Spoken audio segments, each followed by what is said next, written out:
So welcome everybody. So you've had already a sneak peek behind the scenes of our session here today. I would like to welcome all 15 people who are in this room today with us to start this third day of the OTT Conference with a topic that is very close, I think, to the hearts of many of the participants of this conference, and that is intrapreneurship. So even though you might not be familiar with this term, you might be intrapreneurs yourself, because it is a term that is derived from entrepreneurship, which you probably know. So an entrepreneur is a person that founds their own organization. It's often in the business field, but also social entrepreneurs, founding organizations with a public purpose.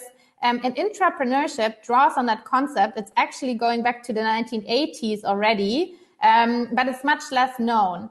And the idea is that you can think like an entrepreneur, but instead of founding your own organization, you can act like an entrepreneur within an existing organization and bring about the change you want to see within your own organization. So this is really touching upon the conference topic of changing think tanks by changing them from within. And we are here today with 4 speakers. So we have different experiences with us on intrapreneurship, and I'm very happy that we are here with this stellar all-female panel on intrapreneurship.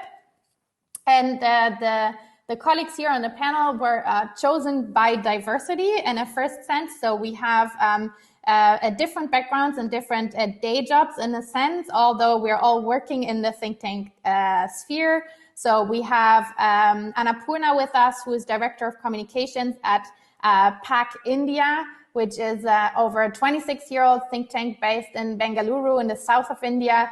And they were very active in pioneering social accountability tools and advocacy and public information. Then we have Chiara Rosselli with us, who is a program lead at a quite traditional and transnational think tank, that is the German Marshall Fund of the United States, which has offices in different countries. So bringing this perspective in, and also from her specific program, dialogue with policymakers and among policymakers. Then we have Sarah, who is working at, we just discussed, is 15 years old or new for a think tank. It's a 15-year-old think tank, let's say this. And it's a rather small institute based in Berlin, and active, and I think rather modern also in the way it acts in the think tank sphere. And we have me from the German Council on Foreign Relations, which is the oldest foreign policy think tank in Germany. So quite old traditional think tank. And I'm heading our Impact and Innovation Lab. So diversity by profession, diversity by organization, and also, of course, acclaim, because I think then all of us can speak to the topic of entrepreneurship from our own experiences. And for you to orient yourself a little bit better about what you can expect from today's session. So we decided we want to try a new format with all of you, because we know that you're curious and open to new things. So we want to try the format of having like a more informal conversation around a virtual kitchen table, so to say, in the sense that it's not, I will be the facilitator now in the beginning to kick us off, and maybe in the very end. But in between, we want to have more of an informal conversation where each of us can actually pose questions to each other, because we thought that it might be really interesting. We haven't had a conversation yet in this constellation about the topic of entrepreneurship, and there are so many questions that we have to each other to learn from each other. So we thought that might be an interesting format to try. And of course, also we're very interested in learning more about your own experiences with entrepreneurship. So all of you who are here, you will have the possibility throughout the session to ask your questions in the chat, or also to later on join us here by sharing audio and video, there's a button for that. So we'll invite you later on to also join us here on video. So much for as way of introduction. Welcome again, and I'd hand over to Sarah to kick us off with a round of introductions for you to get to know us a little bit better. Thank you very much, Claire, and thanks for all of being here. I also want to really emphasize this thank you because, I think it's great that this conference is happening and gives us, some room to think beyond our day-to-day topics and work tasks about, the meta questions around think tanks, and also specifically the session on intrapreneurship, and for Claire and DGAP and on think tanks for giving us this opportunity and stage. My name is Sarah. I work at GPPI in Berlin, the Global Public Policy Institute. I'm a research fellow on peace and security. So what I do generally is research projects in this area. Our team is the peace and security team within is the largest team in the institute. So I'm working with a team of about 10 colleagues in this topic area. And what I would like to change about the think tank world, as this conference is about change and we're talking about intrapreneurship, is that I would like think tanks to be more of a role model, because I feel like many think tanks and organizations are quite elitist, and sometimes conversations that happen are also self-referential. So in an ideal world, I would want them to be more approachable and really living up to their claims of being like innovative and edgy and modern and all of these things. And also how we can figure out this obstacle that there's often no time or no priority or money given to the questions that go beyond our immediate day-to-day work. And Claire asked us to talk about one project or initiative that we are proud of as an intrapreneur. So I would mention one that's not really it started intrapreneurially. So basically setting an example of talking about diversity questions and of talking about the need for conversations around how to manage an organization to promote diversity and to better work together, which then also led into better think tanking, which is an initiative that I founded with my colleague Teresa, which is now not intrapreneurship anymore because it exists next to our work outside of GPPI. But yeah, it came out of an internal process. Thanks to all of our colleagues who were very perceptive to these ideas, we thought we could make it bigger and invite more people into the conversation. And with that, handing over. Thank you, Sarah, thank you, Claire, and thank you, Sarah, for setting the stage. Since Claire has already introduced our organization, first of all, I would like to thank Claire for remembering and for inviting me to the session. And yes, very proud to be part of a 4-member team for this session. To go to what I would like to say over here is to introduce myself. I head the policy engagement and communication and the training vertical at the Public Affairs Center. As Sarah already said, what I would like to add to my role is that primarily I try and bring in some sort of a standard and processes by building standards and guidelines, which is what is one of the proud things that I think I have done to build templates. I think if you're talking about intrapreneurship, one of the first things within our organization and within ourselves is to make ourselves more visible and make ourselves more approachable, which Sarah also said. To do this, I built a sort of a standard and guidelines. I built some templates, and I also, if you say successful, one of the things I think I have brought and people appreciate is bringing in a very strong editorial processes, because as think tanks, many of the organization thinks we are a research organization. The research that we conduct and the outputs we bring, we are very happy with it for it to remain in our laptops, in our screen, or in a book. But what is important, and many people don't realize it, the fantastic work that you do has to be disseminated, has to be unpacked, has to go to the right audience. And that's one of my job, my team and I. Unpacking information, I think I've set a very good process. along with my team in the organization, people are beginning to accept it. Some are still reluctant, but there's always a scope for improvement, change, and this is not like cast in iron and steel that one has to stick to it. Moving on to the change that I would like in an organization is, first of all, we as individuals in the organization often should change our attitude itself. For example, as a communication person, I should always not think that this is the most important aspect of an organization. It is one of the most important, but not the thing, which means try and see, which is what I'm struggling, and I think many of us as communicators, at least I can say from the Indian perspective, are doing, is try to blend ourselves with researchers. Try to blend ourselves and understand the work that they're doing. Unless and until within the organization, if I am not able to understand what is it that they're trying to do, how can I communicate it to the world? How can I expect the world to know? I think the first change that we need to make is, I think I remember in the keynote address, this is what Sarah told, that was a beautiful line that stuck in my mind. Change happens if we change ourselves first, then change happens in the organization. But to do that, one person cannot. We all need to be on the same platform and the mindset, and that's what I felt. One more last thing that I would like to add is, that activities in an organization, especially in a think tank, is not just the responsibility of a person or a team.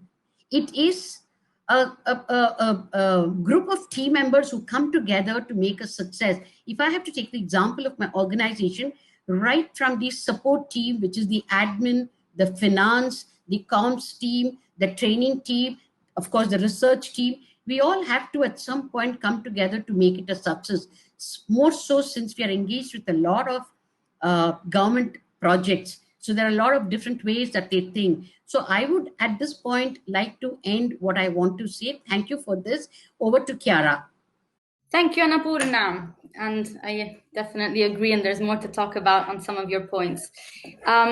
So just to introduce myself, yes, well, of course, let's start with the obligatory thanks that are sincere and heartfelt. It's lovely to have a platform such as this one to discuss these affairs, because we don't really do it in the day-to-day. So who am I? What's my organization about? What I want to change? My name is Chiara Rosselli, as Claire said, and I've been heading the Open European Dialogue for over 5 years now. And it's become Europe's first platform for informal dialogue between elected policymakers. And this project has been hosted by the German Marshall Fund of the United States.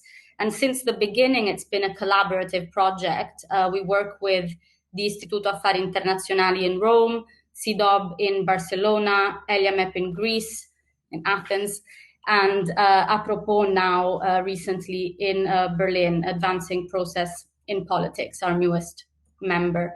And we've been also funded by a number of different organizations, the Stiftung Mercator, Robert Bosch Stiftung, and KBF. And I highlighted that just to sort of, because I think it's an important element actually for today to discuss what has been a theme of this conference, which is collaboration and how to make it, work.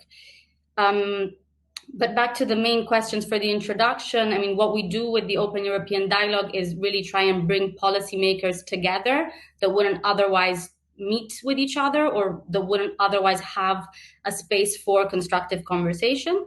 And we've been focusing on this over the past five years, but in particular with the, let's say, angle of using process design and dialogue methodologies in order to make these exchanges constructive. And I think that's what has made us sort of successful so far. You asked us to try and name something we would want to change in our organizations. I mean, I will preface that by saying I think our sector needs to change a lot. And so it's a bit sort of random to pick one or another. I don't think there's like one element that has to change, but if I had to choose, let's say, definitely the understanding that we have of dialogue within think tanks and how to use it in order to do our job. And secondly, the relevance and importance that processes have in our work. So we discussed this a little bit on Twitter also with Claire and the others. I think it's the future is about recognizing that we need process expertise as much as we need domain expertise, and we need to be concentrating on the how of our work, which is something that we just, whether it's communication or other things, we just don't do enough, which I think is come to a point where it's rather unacceptable at this point. And last but not least, we were asked to share an initiative that we're proud of. And I mean, for me, it really is the success of the Open European Dialogue. We started off with a lot of skepticism, a lot of pushback, floating the idea that we would be able to get 20 members of parliament to dedicate a weekend to us just for the sake of talking to each other. And we were sort of looked at as though like these people are crazy, or they don't know what they're doing, they don't know who they're dealing with. And now years on, just before Corona, we had our biggest gathering. We had 60 members of parliament for 2.5 days in Italy, just to talk about Europe. Is the system broken? Which I think is also indicative, right? This wasn't a policy sort of like come here, find the solution, but it was really a dialogue space. And for me, it's been something I'm proud of, because I think it has demonstrated that not only it's possible to do things differently, but that it's extremely important to, personally speaking, this is what I believe, to put the human back into what we're doing. So rehumanize politics and start treating these stakeholders that we like to mention, in our case, politicians, as people first, and sort of work that into our work. Thank you, Claire. Yeah, I'm also going to introduce myself a bit more. So my role in the German Council on Foreign Relations is to head the Impact and Innovation Lab. And this is a unit that I co-founded 2 years ago, but over 2 years ago. And it provides a learning and experimentation space for new approaches to think tanking for the staff at the German Council on Foreign Relations. So we have more than 80 staff at the moment based in Berlin, and we noticed that we just need, a space in the organization where we can provide a space for conversations about many of these topics that were already mentioned by my colleagues here. And this links very much to what do I think needs to change. So I think I totally agree with what Chiara said about the conversations that we need to have about the how of think tanking. So this is exactly what I do, in difference to what my colleagues do at the Research Institute here in the research programs of DGAP. So I do not research the what of policy or foreign policy, but I look into the how. We actually work as a think tank, and how we can add value to the democratic policy process with everything we do.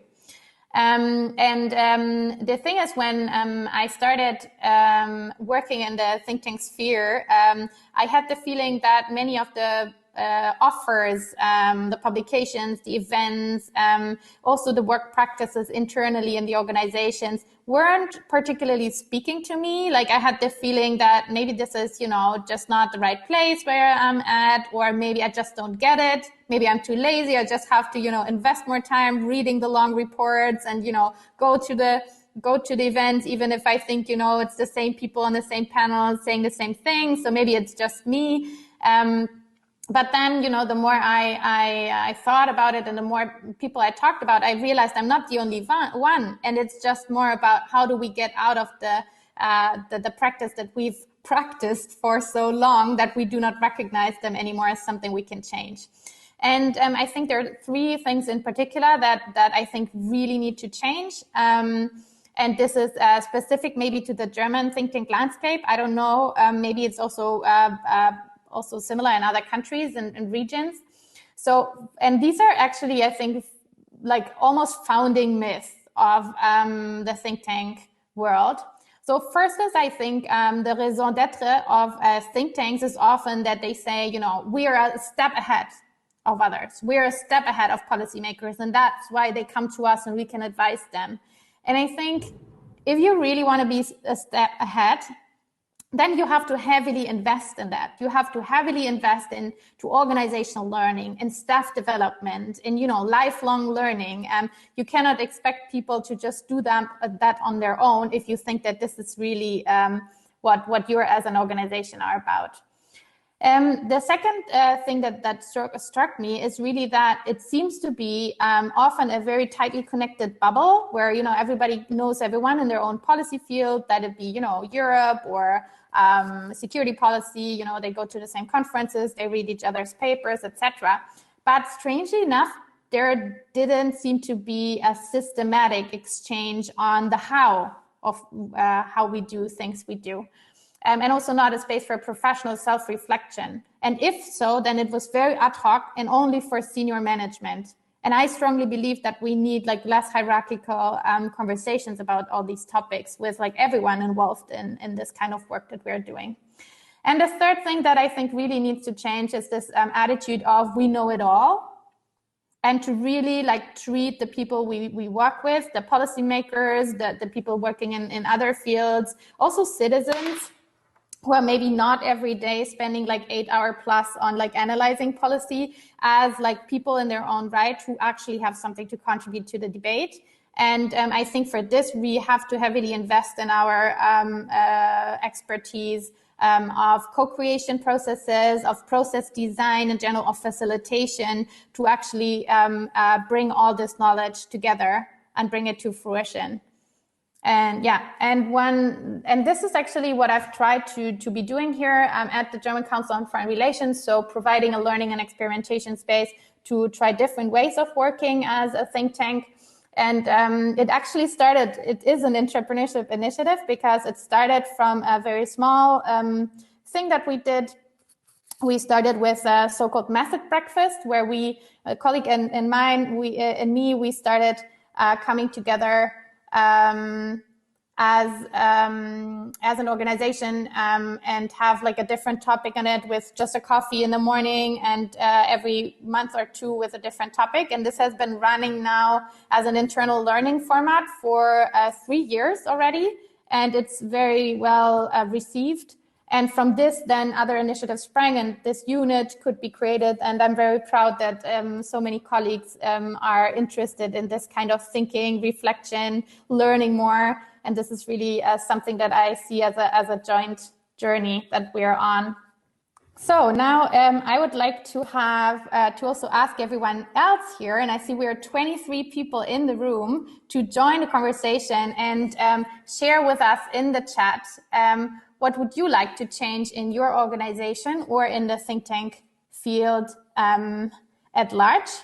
And I will post this question in the chat as well. So 2 questions. What would you like to change in your organization? And what is blocking you at the moment from being more entrepreneurial and bringing about this change in your organization? So yeah, please feel free to share your thoughts. And as we will continue our discussion here on the panel, also please feel free to pop any question that you might have to us into the chat, so we can just take it up as we go. And yeah, as a first question to this panel from my side, what is a difficulty that you encountered when advocating for change in your organizations, and how did you deal with it? I would go ahead. Thanks a lot. Also, just to mention, what Chiara said about process expertise, that's a very good term to frame something I've been thinking about a lot, and I didn't use this word, so maybe we can establish it as a concept for this. And also very much what Claire said about think tanks, raison d'etre. Like I think we had this already when we created our vision for better think tanking, that we said think tanks raison d'etre is really, you know, pressuring other sectors to be better, you know, because often, I mean, some of your organizations are bigger than the one I work in, but still, I think compared to like huge bureaucracies, there is the advantage of being a lot more flexible, and there's the responsibility that comes with it to really, use this wiggle room to then also, be better and push and be a role model. One thing that I wanted to add to the conversation in terms of difficulties encountering when pushing for change. I mean, I realize that obviously being in a position to say, being an entrepreneur and just pushing things is very much a privilege, because I think there are a lot of organizations where people, especially in the entry level, structures and everything have existed for a long time, and it's super difficult. But what I found interesting is that also there are a lot of organizations where hierarchies are not as steep, or at least everybody says there are not as steep hierarchies in like a small modern think tank, but that doesn't mean that power structures don't exist. And what I don't want to say with that basically, people on top are the mean ones, and there's power, and they don't admit that there is. But what I found really interesting is that those power differentials are perceived super differently from different sides. So we started this conversation at some point, or like a lot of small conversations with different colleagues. And as an entry-level person, someone would have a feeling there's a huge power differential because their like job, career success depends on the approvals of higher ups, and these dynamics you have in any organization. But then also hearing that some higher ups really see the pressure that young people are bringing when they asking for all of these changes and like criticizing all of these things and saying you're not diverse enough, you're not this enough, you need to be better at that. That also, this perception about who's at the mercy of who is kind of very differently perceived from different sides. And so this is a challenge in the beginning, because it's especially when hierarchies are not super clear, it's hard to see through.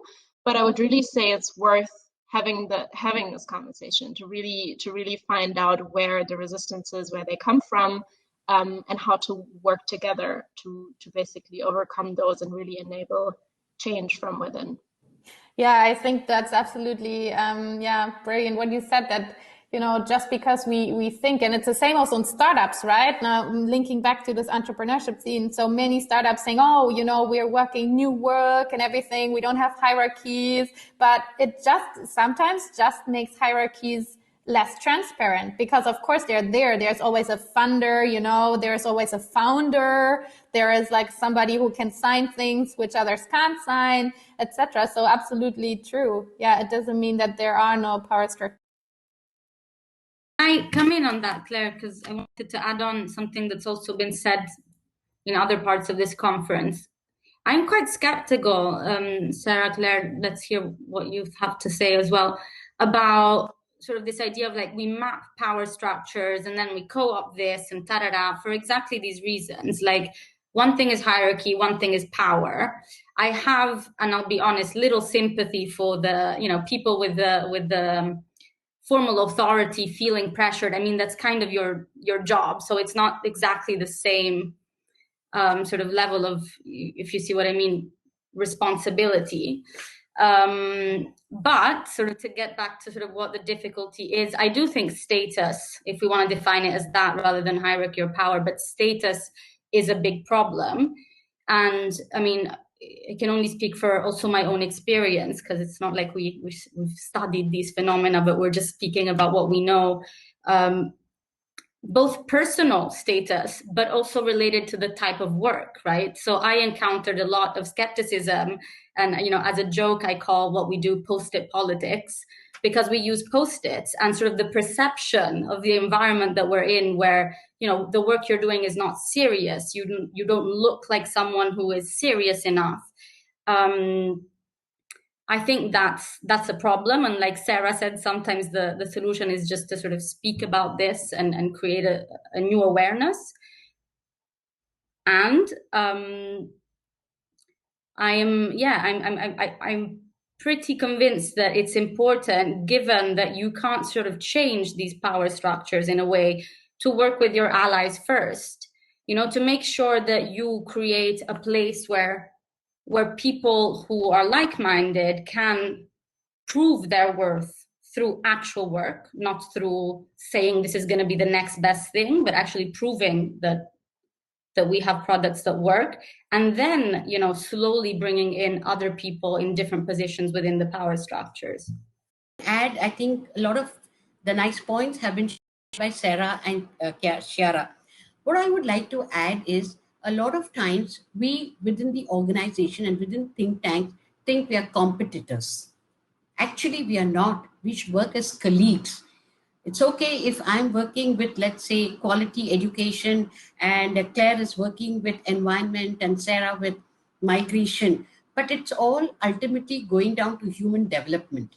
That's what we're trying. We're trying to make things better for all of us to live in. So often, even within organization, like I said earlier, as different teams, we think that we're doing best, but we don't understand that we're doing the best to actually go to one simple factor, which could be an issue, which is a burning issue. If I have to take another example, the COVID-19 is a burning issue throughout the world, but it's got different facets in different countries, and in India, it's got different facets within the country. The different states are handling it. So how do we try to mitigate it, or how do we try to help the policy makers or the governance to manage the situation better, is what all the think tanks working from their different things should come. And I think that change or that difference should start from within us in the organization. And I'm feeling very strongly. And I think change overall, because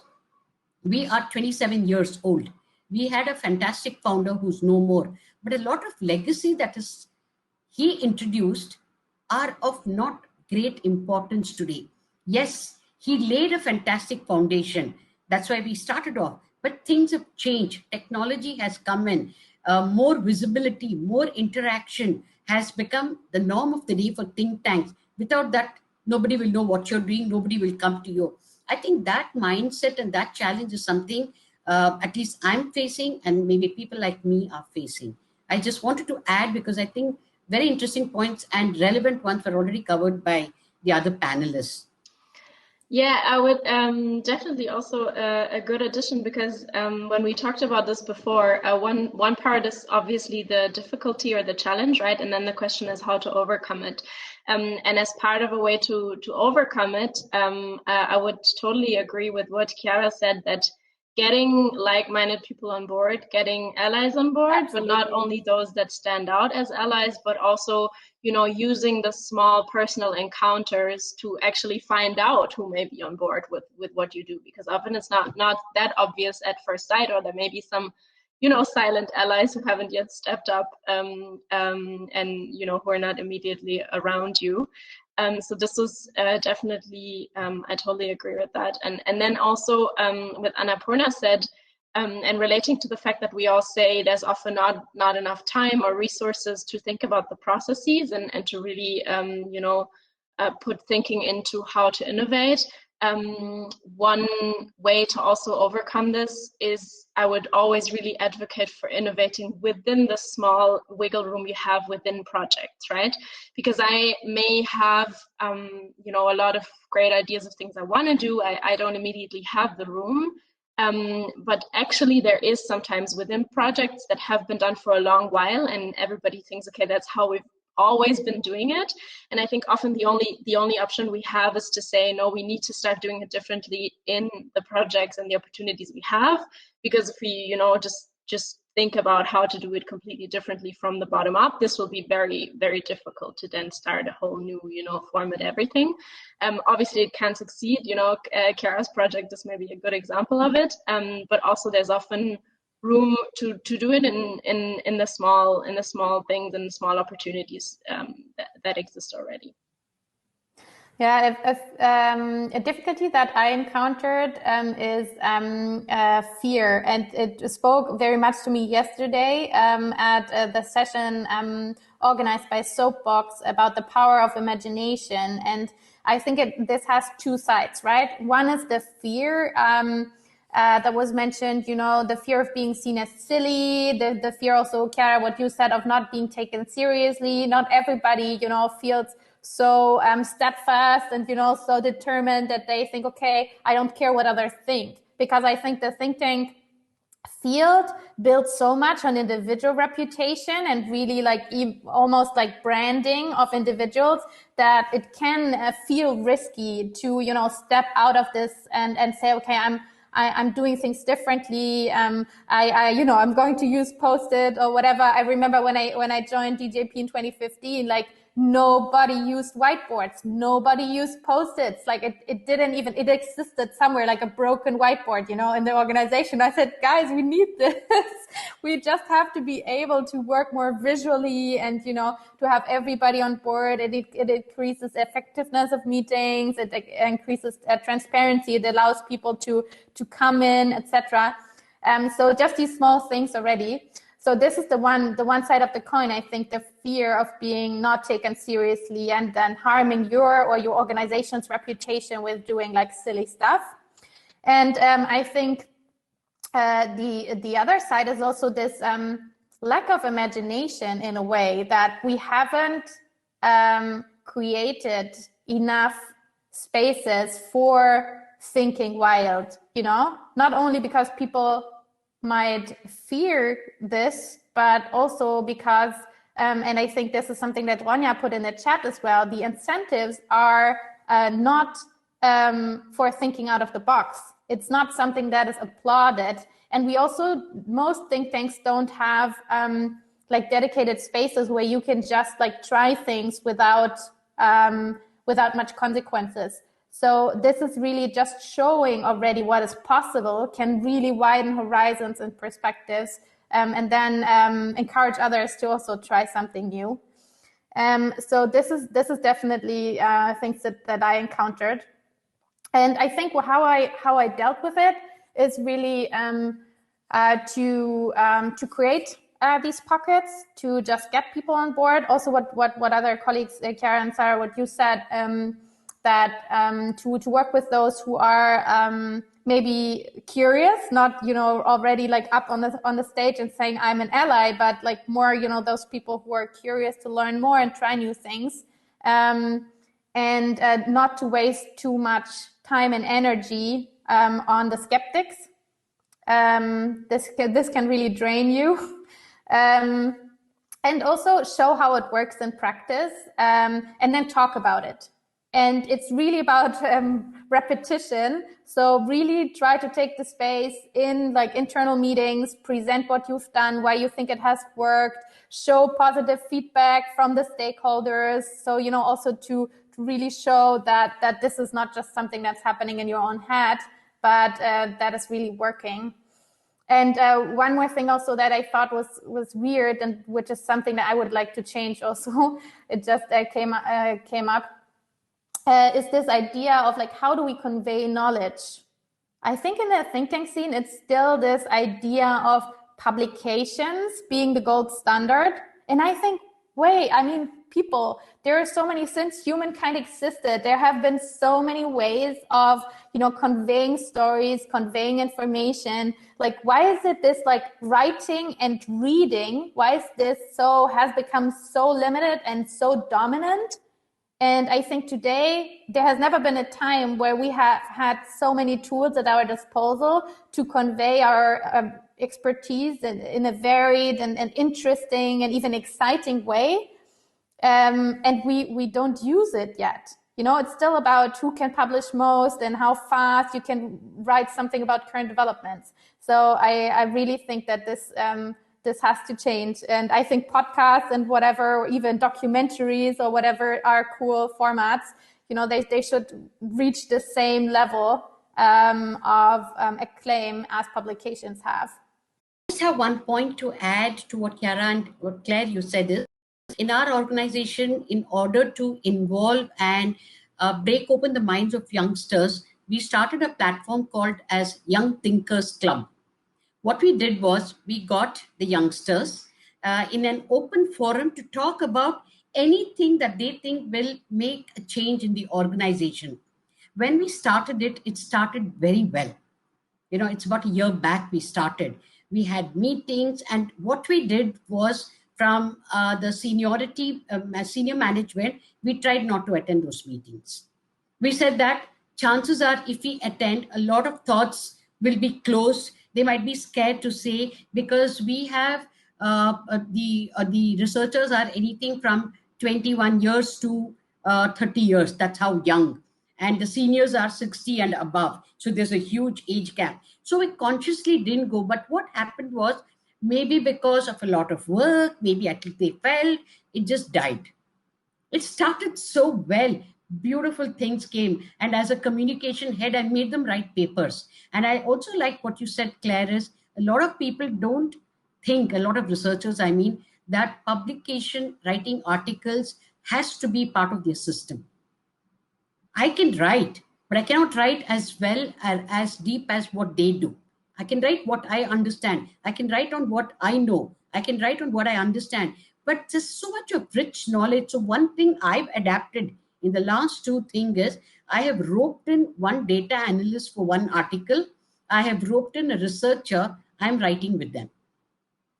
I sort of push them to write. I just add, I guide, and then I take a decision whether it should go in our names or in both the names. This is a small change that has started. So people have started trusting and believing. I think it's also when researchers don't see their papers published, it's rejected, they are rejected. Rejections have to come, otherwise you never improve. My so many articles are rejected, but I mean, initially I used to feel bad, but then I said, no, this is learning. Somebody's rejected because they know their audience. And this happens when we interact with media. See, we have very strong regional and popular media. A lot of time they reject an article and our researchers say, you made us write for so many days and now it's not taken. I said, I took it, but they didn't, because they know their audience. Let's try and dialogue with them, which I do. And they say, what could have gone better? But it's happening, but mindsets have to change at a more rapid phase than just, let's wait, let's think, let's do it. I don't think it will never, ever happen. Annapoorna, would you like to come in next with your question? Can I actually go back to a point of Annapoorna, because I really think it's interesting, if we may, Claire, you encouraged us to use this sort of informally, because this young think tanks, the sort of think tanker policy people, allora, this is what I think my working assumption here is, like, I think it's extremely important to create like what we call pockets of safe innovation. But in my mind, that is just the first step, right? Because in a weird way, like, there's 2 things that these groups do that are counterproductive. First, it's like creates an excuse not to create a culture of debate elsewhere. And so you're kind of like putting a Band-Aid on top of the problem. And so, like, I think what would be nice is to rather create a platform that is inclusive also of senior management, whoever wants to come, but then have a process designed in a way that the voices are respected. And of course, this doesn't mean that there'll be the same openness at the beginning of the younger people to contribute, but you're training them in the skill of being able to confront themselves with others. And you are also implicitly sending the messages that, their opinion is of the same value. Whilst otherwise, if we create the young sort of think tanks hub, I mean, I have to be honest, I'm not surprised that it died out, because what's their payoff? What's the incentive for them, right? Especially if it's not being sort of given any credit. So I think like there's one tweak I've been thinking of that would be nice to have in an organization. I don't know if others who do it, but in GMF, for example, we have an innovation fund. It's sort of a fund that is allocated ad hoc every year. What I would like to see is for a part of this innovation fund, for example, to be given to sort of the best project idea, regardless of who is presenting it. And sort of this would have to be judged by obviously a number of people across the organization. And like that, you create like an incentive to have these pockets, but with a payoff. I forgot to add just one more point before I ask questions. The other thing that we did was, because it came to my mind when Claire said reading habits, writing habits, we even formed something called as a book club, where we brought out, let us say, a very topical issue, assigned it to one of the researchers, and told everyone to read, not like the only researcher reads, and a sort of a dialogue, something like what we are having. Somebody will monitor and moderate it, like how Claire is doing, set the context, and others start asking questions. That worked actually well. It went on for a long time, but like as Chiara said, suddenly it became, what is it in for me? So I think when we introduce such things, we've got to think through it. What is it in for everyone? What is it that we can get out of it, or one person gets? So I'm planning to restart these activities so that we have a lot of young researchers who have come in, a lot of new ones, with very active, diverse background. And I'm planning to start, but because of the pandemic, my hands are tied, but I'm trying to raise. The last thing that I did was, we introduced elevator pitch. We did that almost every once in 2 weeks. People were looking forward to it. So we had it staged, like a funder comes and visits and meets you in a conference, and these are the questions. So we would pre-eminate questions to the funder and take the audience or the person whom I've assigned by surprise. What should you say? What should you not say? Those things did work. But after some time, it becomes one person. Like if I didn't organize, it wouldn't happen. It becomes like you told, so we are doing it. But it never came to ownership like, hey, we also would like to do it. But I don't blame them. But I think I need to change my strategy of conducting these activities, and maybe it will happen or it will not happen. So now I would just like to ask any one of the panelists a question, is which I love to learn from, is, in your opinion, what has been a biggest challenge that you think? When I say challenges related to a work, related to a change that you wanted to bring about, or anything, because I personally learn from challenges, and I try, it might have been my challenge I never overcame. So, instead of comparing notes, I did this, did you do it? How was it? So I'm just opening it and asking any challenge that you would like to share, and how did you overcome it if you did? Going first, I feel like I want to give space to you, but thanks for the question. I think honestly, like really introspection, the biggest challenge is the work that has to happen on a personal level, because I think we all agree when you push for change, it's a lot on top of your normal job description. It's often also, or maybe not always, but you take ownership of a project, and then you identify with it to a certain extent, and it's important to not kind of attach your self-worth and all of it too much to that whatever change it is you want to push for. And it's even more difficult, I think, when we talk about topics like diversity, because when it's then also interwoven with your own identity, or something you care about deeply personally, right?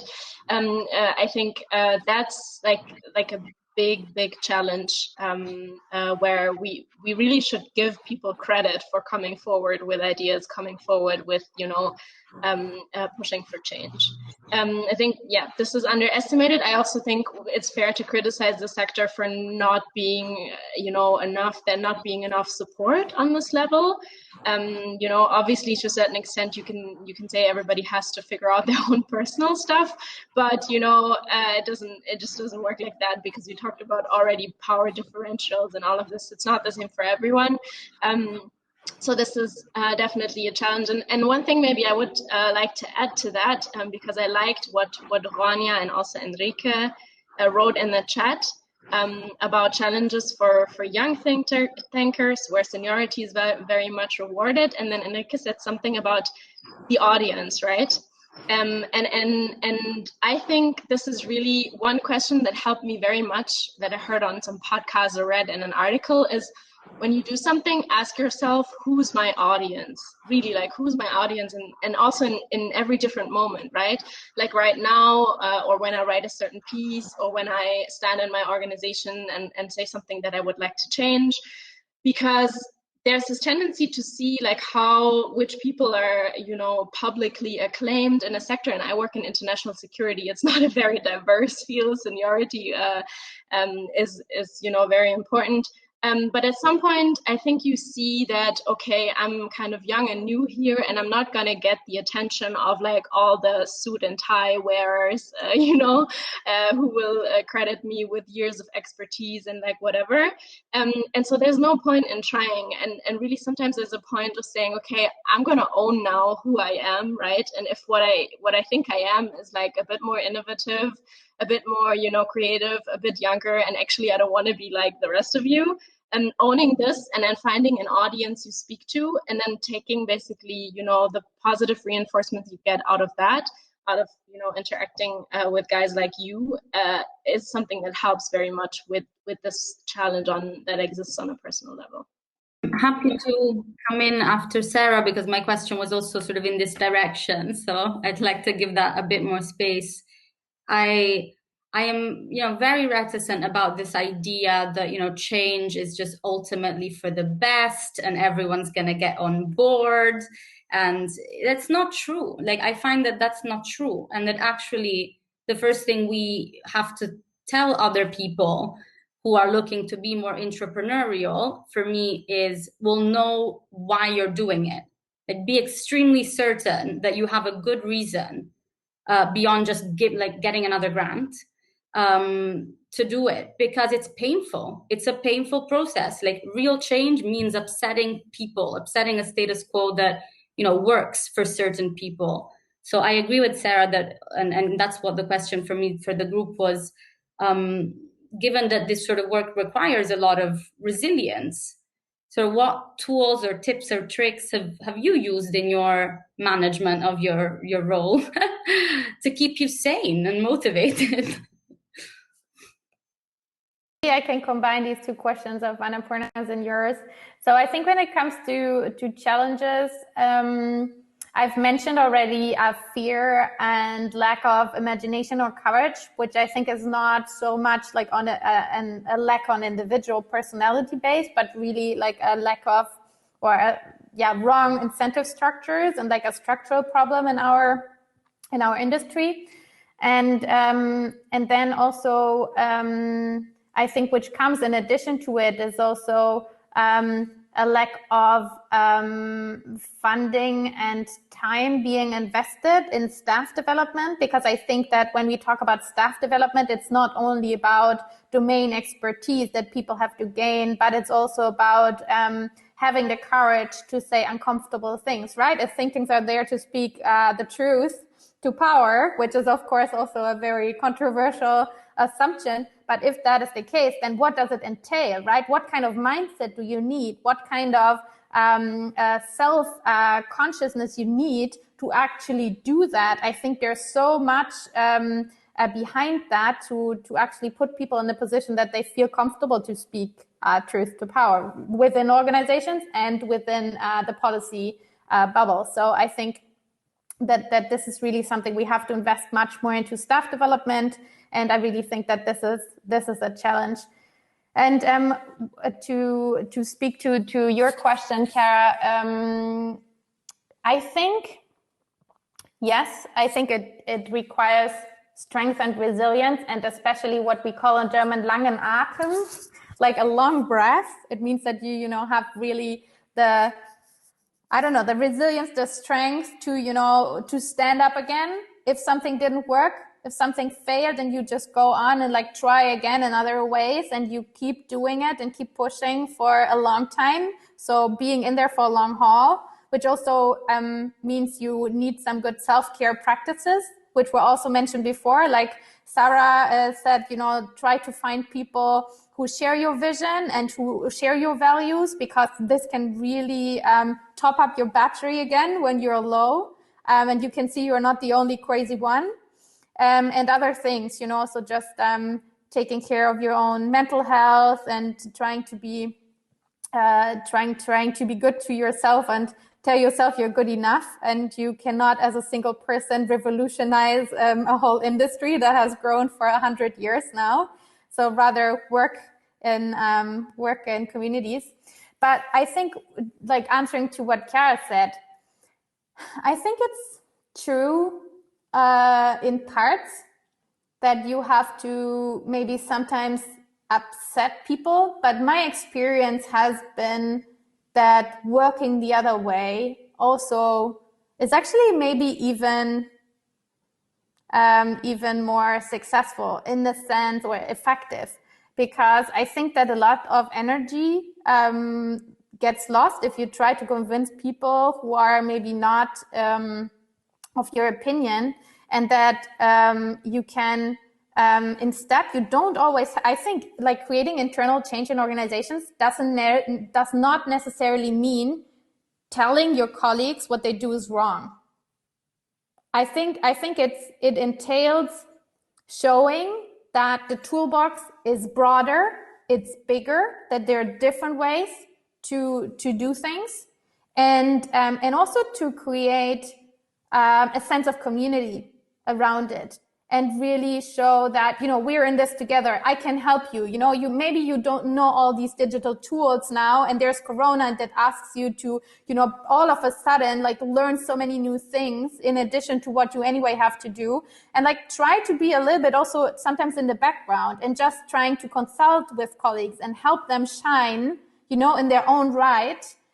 And show them that you can be useful, and your expertise and process expertise and everything that you know and can actually be useful for them to reach their own goals. So listen, I think, is very important, instead of just telling them, you know, what you do is wrong and what I want is, you know, the new way to do it, but rather listen and understand what colleagues are passionate about, and then try to help them and be useful to reach their own goals. And then also creating a sense of community to show you're not alone if you're going out there. You know, I'm here as well, and I know that it works. And one more thing that it's just coming to my mind, also what works, I think, especially for think tank entrepreneurship. So people very much believe, and somebody also posted this in the chat, so I think it was Sonia, that think tankers very much believe in evidence and, you know, like, studies. So sometimes it's also just very helpful to cite a study. You know, you say, yes, and we do this way because it has been proven that, you know, human brains are wired to learn better in this and that way. And this way, your what you want to get across to policymakers will stick better. And, you know, like, really backing up what you want to do with also academic studies, for example. And there's so many out there that really support the kind of work we've been doing. And if you can bring them in, that can also sometimes convince people who, you know, weren't very close to that kind of vision on a value basis. One thing that Claire now said in response to a question I also was curious to ask you others, and obviously also from the audience, because I'm really interested in this whole topic of framing messages and narratives, right? So how do you have any advice or like lessons learned on top of what Claire just said for bringing people on board to create change? Sarah, I'll piggyback on that to partially answer a little bit what Claire went into and then move on to that. I mean, I think there's a difference between recognizing that your particular brand of innovation is not going to serve everyone well, you know, and going out and telling people that what they're doing is wrong. So, like, let's just be absolutely crystal clear that I was definitely not advocating that second part. But I do think that we need a tad bit of more critical thinking and like more honest dialogue about what works and doesn't work, and sort of just hiding in this like everybody's way of working is just as valuable in different ways. I think ultimately, like, if we are supposed to be the think tank space that thinks critically, that is innovative, that is forward thinking, I don't think that is alone, that alone can create the conditions for us to, you know, have a serious look at ourselves and reevaluate what's needs to change. But Sarah, I think about the framing, absolutely, that's important. Then, you know, what I've just said can be framed in a lot of different ways. But what I am trying to resist and sort of learning to do a little bit is this framing of win-win, you know, and you please don't judge me for my pronunciation of this, but, you know, Anand no? And the elite charade of changing the world.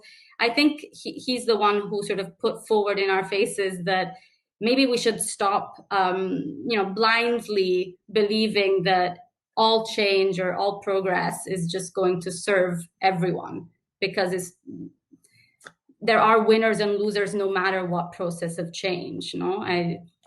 So I agree partially with what Claire says. I think we need to address also those people that will be left behind, maybe 100 years from now, let's say, in the process of revolutionizing think tanks. And then we can tailor to what they need. But sort of denying that there is a different path, or that we are on a path towards, something disruptive is, to me, not always the healthiest place to start. If we believe and understand that the primary purpose of a think tank is to generate ideas and debate on matters of public policy, then we should start using this as an opportunity. And I think just exactly what Chiara said is, bring people to us. How much risk are we going to take with us? Every time it's us going out, can we get people to us? For example, can we create venues? Can we create platforms where we can get some stakeholders, tell them, hey, you know what, we want to change, but to change, we would like to work with you. We would like you to understand. How many of us have internalized that process in our organization? How many of us should think through it to see that it is not always us reaching out? We should also bring in something, bring in some aspects to change our wake. And I think that's where Chiara's critical thinking will come. Otherwise, we sit in our own box. As they say in our writer's block, we sit and we think and think and think, and we don't go out and get in. Maybe that's a good idea. Maybe, I don't know. We need to start thinking as we are think tanks, not just people sitting in a tank and thinking, as some people ask me. What do you do as a think tank? You sit in a tank and think. I said, no. I do sit in a room and think, but we try to bring it out. I mean, that's how some people think here, at least. Yeah, maybe one more thing to answer to this question also of the power differences that Sarah alluded to. I think, and I just put it in the chat as well, I think sometimes power structures are there, and I agree with you, Chiara, that we have to be aware, and also what Sarah said in the very beginning, that just because they're maybe not there on paper, they are still there, and they can extend to, seniority in the field, number of publications, or also, formal power structures in an organization. There's so many layers to it, also race, gender, whatever. But at the same time, I've also encountered that sometimes it's a smoke screen, or sometimes it's imagined.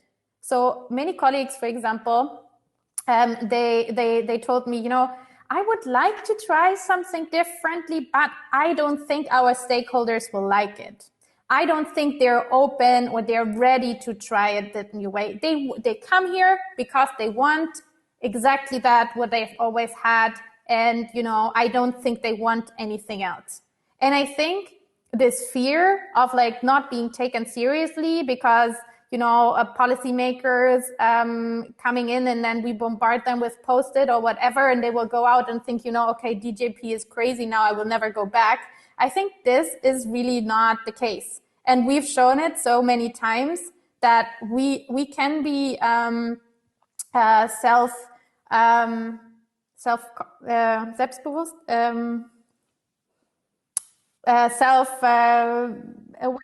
self-confident, thank you, self-confident enough, to try new things. And I don't think that people will run away, especially if you're an organization with more than 60 years of history. I think we have enough of a standing to just try new things. And the same if you're a new organization, you are the new kid on the block. So you can anyway try new things. And it's not that you have to always think that people don't want it, try it first.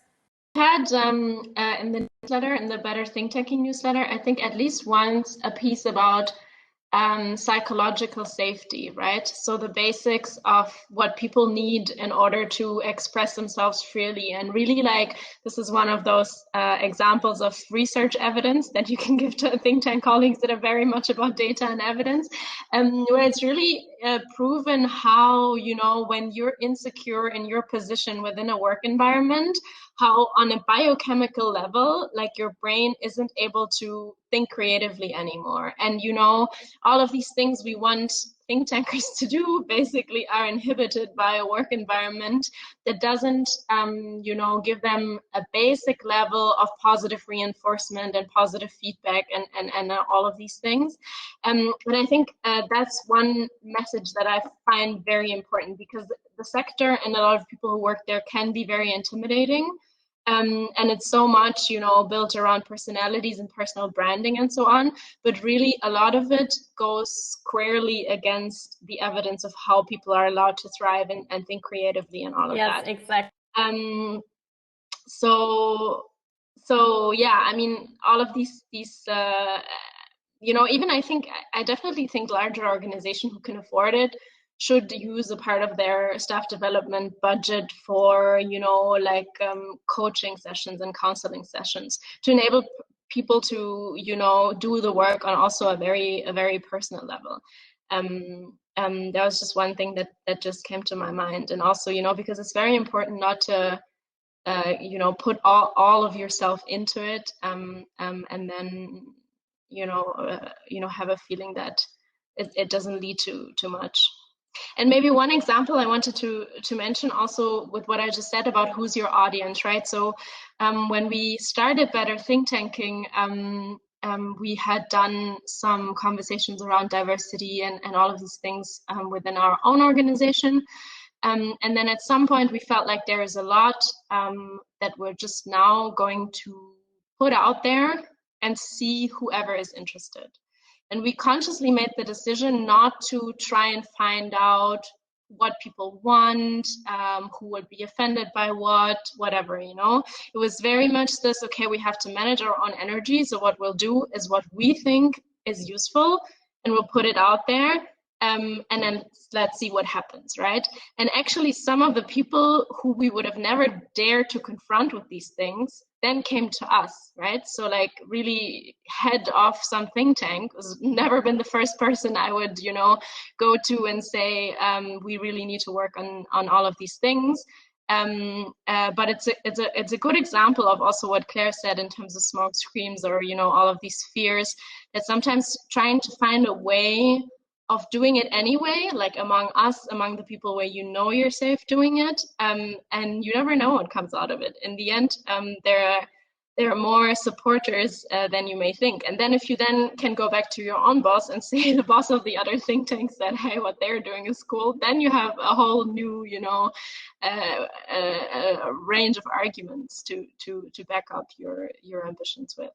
My question I often ask is, to myself and my organization, how ready are we ready for a change? How ready are we to take risk for a change? Especially today with, let's say, calamity like COVID-19, the pandemic. How ready are we still to accept that as a change that has changed many of our ways of working, of thinking, of ideas? Are we still stuck to what we want to do, or can we? I think this is where we should try and bring young think tankers to think out of the box, because they are the future and they should be the change makers. Because we can value and we can live in what we are doing, which is very good. It's not bad. Like somebody said, there's nothing bad or good. But I think we should rise to the occasion and be ready to bring in change by introducing new ideas, encouraging new ideas, and ready to face with the risk a change. Just wanted to add this as you all were talking. Yeah, so we have 21 people in this room at the moment. So we're curious to learn from you. And we've already seen people sharing experiences with different kinds of innovation funds. I think this is a very interesting model and recipe for organizations to foster innovation internally and deal with this problem of project funding not leaving enough wiggle room to change things. To have like an internal fund that encourages innovative approaches. But maybe there are other ways that colleagues here have gone about bringing about change in their organizations. In the meantime, while I'll think about your questions and how to come in, I remember Annapoorna had this one question originally about also how the remote work in times of Corona situation has altered the whole game. And I wanted to just tell one example. when we talk about also power structures and whether people who want to change things dare to come forward with their ideas or also with their criticism. And Chiara says we need more advocacy, we need to really, you know, criticize what we think needs to go better. We've had this experience that by necessity, because it's a pandemic, we had some of these internal feedback and reflection processes online, which enabled people to send in questions anonymously, and also during the discussion session, send in questions anonymously by sending them to the moderator in the Zoom chat, and then the moderator would read out questions or comments anonymously. And it completely changed the conversation. And I think the last person who maybe wasn't convinced that, you know, how you see yourself in a group context will very much limit you and, like, you know, keep you from being outspoken, is by now really convinced that that, you know, these things matter, and that you know, I remember back in the days we had to argue for making staff surveys super anonymous and, you know, impossible to read out who had what answer. And some people were like, I mean, you know, everybody can give feedback and we don't need to be secretive about it. But, you know, this is kind of like the lack of a bit of sensitivity, how it's not the same for everyone to really speak their mind. And after this, it was really, some people said, okay, now going forward, we always have to do these sessions on Zoom, like no matter like, you know, how happy we are if the pandemic's over and we will meet in person, because we will never be able to create this sense of a safer space to, you know, come in and, you know, make a comment in a conversation when you're in the room. And I think it was a nice example of what the pandemic can bring in terms of positive mind shifts.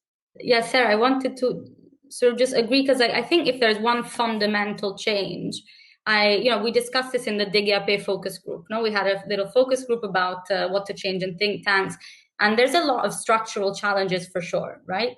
But sometimes I'm afraid, and I'm sort of being a little bit provocative here, it's not as simple, but I'm afraid that we hide behind the sort of structural challenges to avoid instead making smaller changes that can instead make a difference. And Sarah, what I think, like, how I understand what you said is, how can we find little tools or tips and tricks, but that represent a culture that we believe in, right? Like, to me, like, the extension of what you're saying, for example, would be, why not in office meetings, say that no one can leave until, like, someone has just disagreed with the main presenter, whoever it is, whether it's the boss of the organization that's presenting, it's an exercise. You don't have to stand behind that point of view, but I do think it's important to train ourselves, like, love anonymous surveys, but let's also, like, go and take the next step, because, like, we're think tankers. We're supposed to be able to, disagree, and that's how we also learn to fail to do that. Otherwise, we're not going to learn. Hi, Kika. Great to have you join. So what is your thinking about it?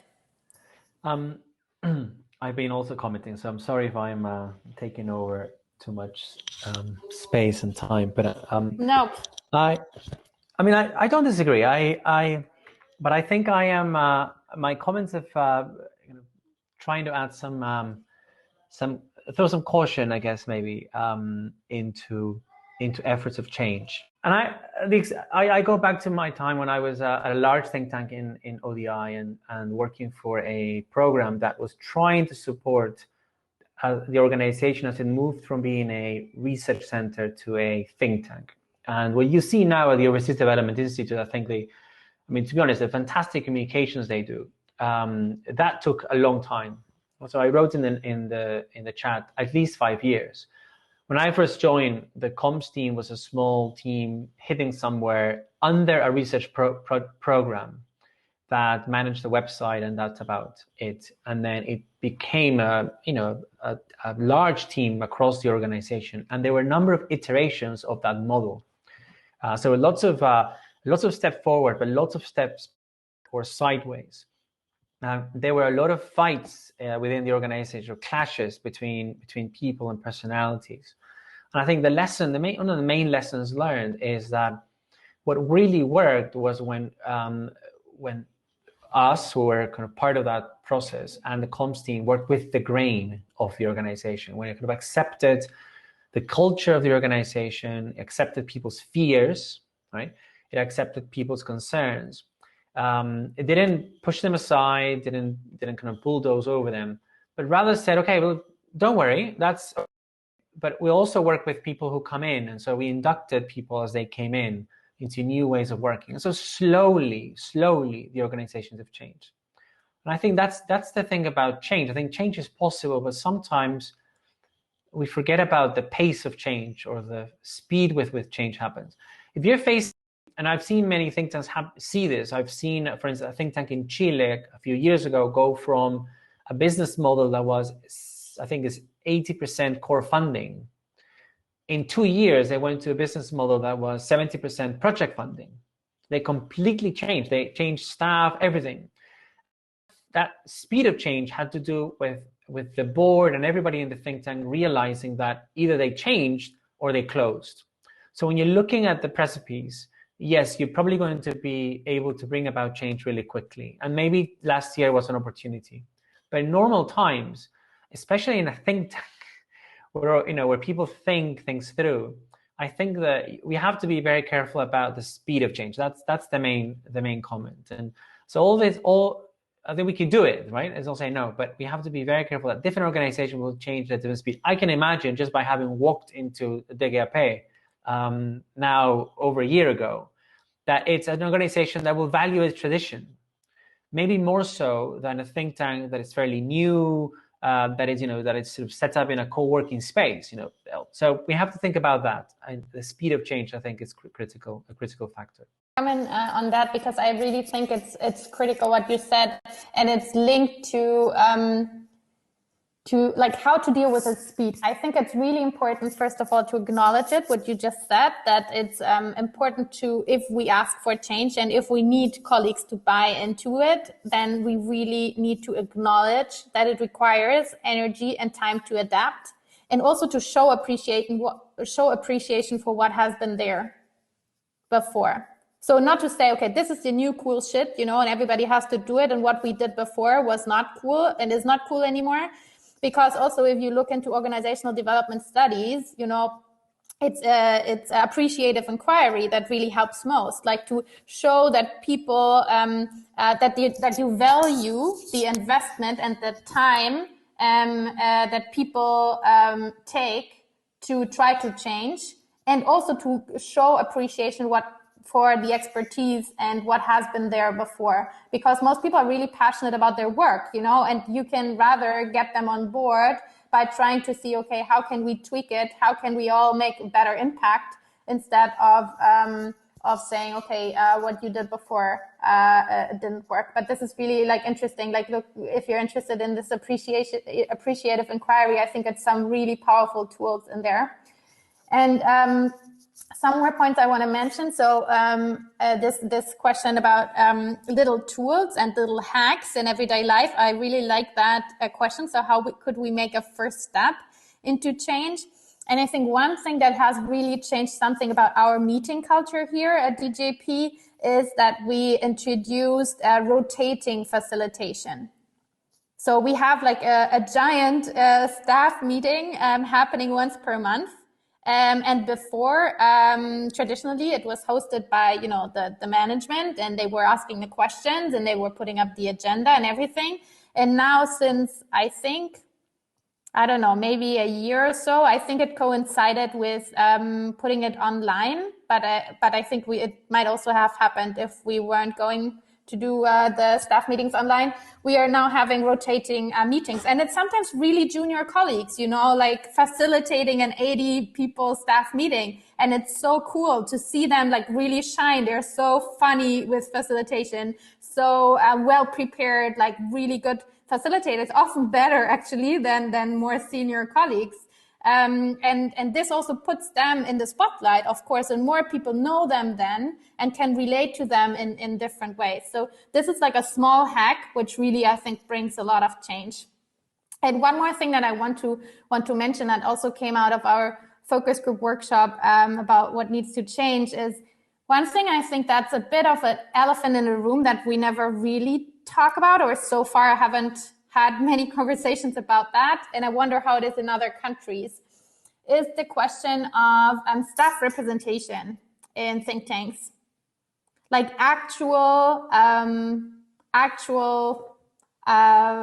work councils or unions of people. And I know that this is, I think, a different conversation in other countries, but in Germany, it's not very common, I think. Actually, you have a law that after up from a certain number of staff members, that an organization has the right, or the staff members of an organization have the right to found a works council where you have elected staff members who can have a say in recruitment, for example, or other processes.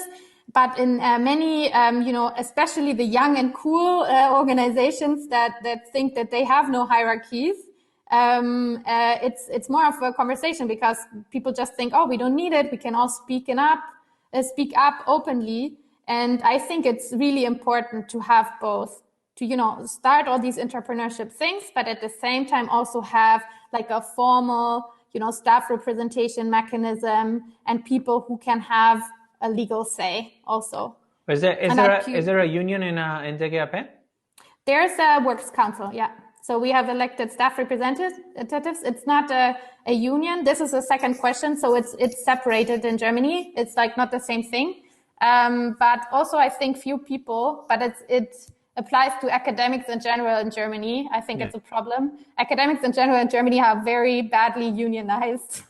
They talk a lot about democratic deficits in politics, but they don't really, become members, paying members of unions themselves. Well, this is an interesting subject because it's news now. Brookings is unionized, and other large think tanks in the US are going through that process right now. If you look for Brookings Union in Twitter, you'll find a recent announcement. I was a union rep at ODI. I don't know if they're still unionized, but I think they probably are. A unionized workforce, can certainly bring up issues such as diversity, Sarah. So I think the first time I came across these issues in practice were because I had to represent people and just speak up for them in meetings within the organizational structure. But I do agree, Claire, that organizations can create spaces for staff to participate at every level, including the board level. And it was my experience that ODI had a staff representative at the board. So you can try to, if staff at the bottom of the organization have a representative all the way to the top, then these ideas that you want to push forward, might be heard at different levels. So but I would say I don't want to take any more time of this conversation, and I know we're about to end, but I do think that thinking about structures is useful, because then you can think about what you have to do within the structures to make sure that interesting and innovative ideas get the most support all the way to the top. Because inevitably, especially large think tanks, these are going to be hierarchical.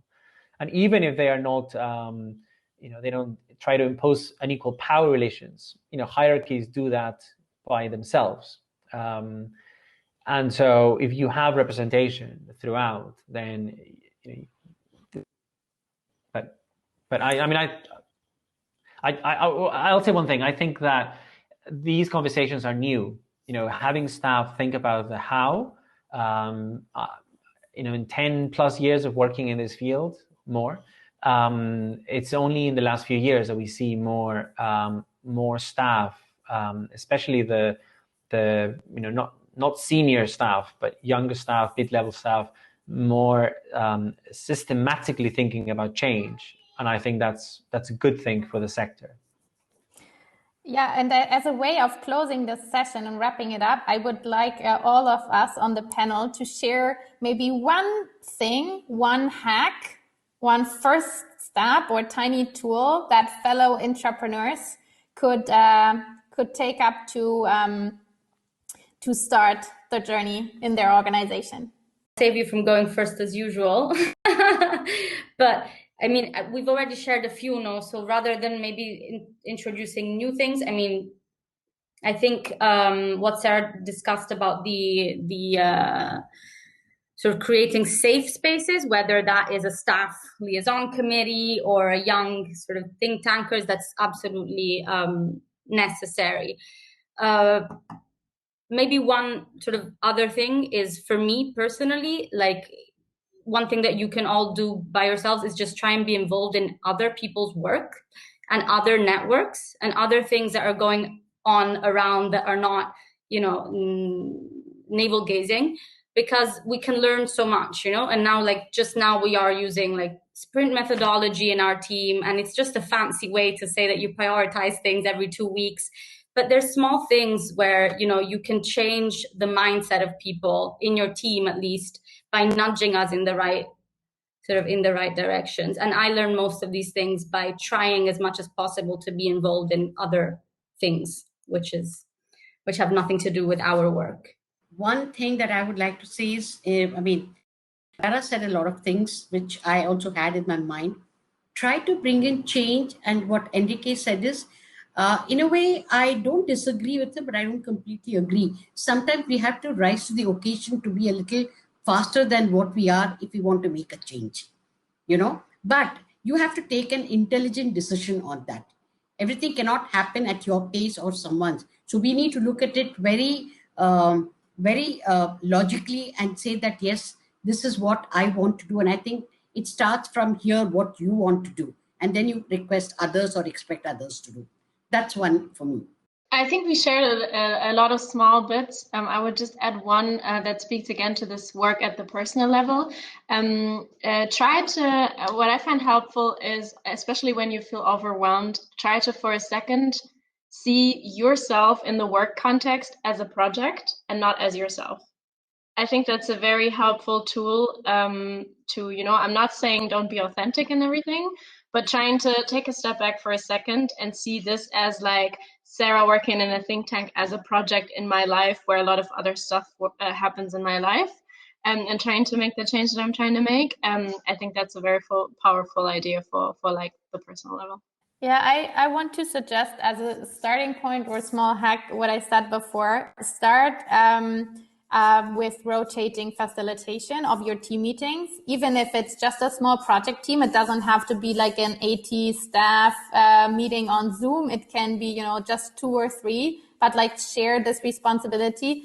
I think it's really a powerful tool to, you know, give everyone the chance to direct the conversation a little bit, also to feel ownership for the work that we're doing together, and being in the driver's seat. And I think this is like a small thing that can really change the conversation. Thank you, everyone. Thank you so much for this super interesting conversation. I really enjoyed this. And as you saw, I think it worked quite well, our little experiment here of like everybody bringing questions to the others. And we got like taken away with all the different inspiring directions. And we've seen in the chat so many good ideas and like people engaging with the things that we put out here, and also some controversies, which I really love, because this is where, you know, we actually go into the deep and not just stay on the surface. So thank you all so much, also in the chat, and Enrique for joining us here in the panel. And I'd love to continue this conversation. For me, it's just the start of something wonderful. So let's get in touch. Whoever is interested in this topic of think tank intrapreneurship, drop me a line here on Hopin as a direct message, or also just via email, and we'll see, you know, how we can take this conversation onwards. And also thank you, Kike, for offering a written platform, so we might also think about this.